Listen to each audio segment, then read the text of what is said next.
कहते हैं माँ अपने बच्चे की जान बचाने के लिए भगवान से भी लड़ जाती है, पर अगर वही माँ उसे बचाने के लिए शैतान से सौदा कर ले तो? उस रात पूरे गांव ने देखा था साहिल की माँ के आंगन में जलती हुई अजीब हरी आग, और सुबह साहिल तो बच गया पर उसकी माँ नहीं रही।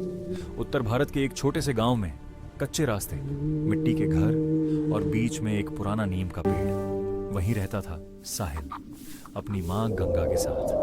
साहिल के पिता की मौत सालों पहले हो चुकी थी और गंगा ही उसका सब कुछ थी। एक दिन खेत से लौटते वक्त साहिल अचानक बेहोश हो गया। शाम तक उसका शरीर बर्फ जैसा ठंडा हो गया और सांसें धीमी पड़ने लगीं। गांव का वैद्य आया, नब्ज देखी और धीमे से बोला, इसे बीमारी नहीं, किसी की नजर या कुछ और लग गया है। रात होते होते साहिल की हालत और बिगड़ गई। वो नींद में किसी से बात करता, डर कर चिल्लाता, माँ, वो काला आदमी मुझे बुला रहा है। अगले दिन गांव की एक बूढ़ी औरत ने गंगा से कहा, जंगल के पार एक तांत्रिक रहता है। लोग कहते हैं वो मौत से भी आदमी छीन लाता है, पर उसकी विद्या काला जादू है, कीमत भारी होगी। माँ के लिए कीमत मायने नहीं रखती थी। उस रात गंगा अकेली लाल चुनरी ओढ़े जंगल की तरफ चल पड़ी। जंगल के अंदर एक टूटी हुई झोपड़ी थी। दरवाजे पर नींबू मिर्च, राख और अजीब निशान बने थे। अंदर एक बूढ़ा तांत्रिक आग के सामने बैठा था। गंगा उसके पैरों में गिर पड़ी। मेरे बेटे को बचा लो, जो कहोगे दूंगी।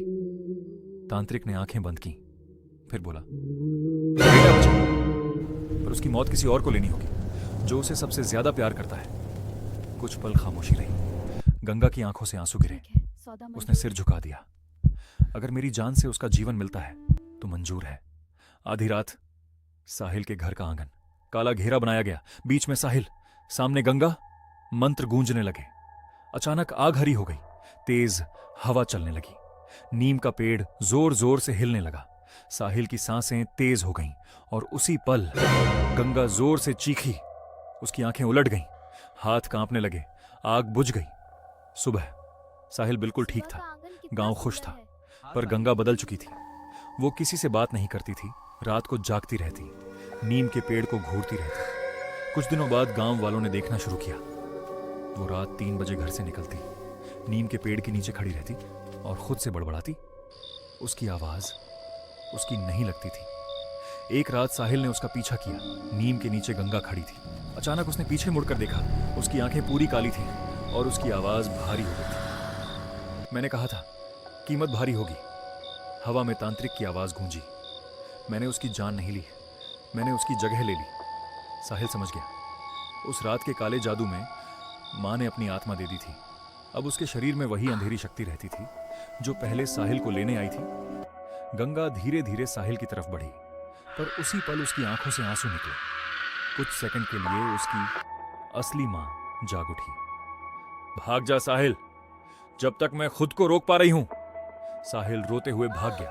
पीछे से एक डरावनी चीख सुनाई दी और फिर सन्नाटा छा गया।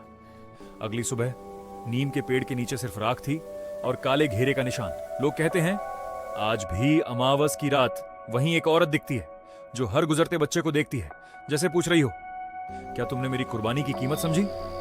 मां भगवान से भी बड़ी होती है, पर अगर उसकी ममता अंधेरे से टकरा जाए तो कहानी दुआ नहीं, डर बन जाती है।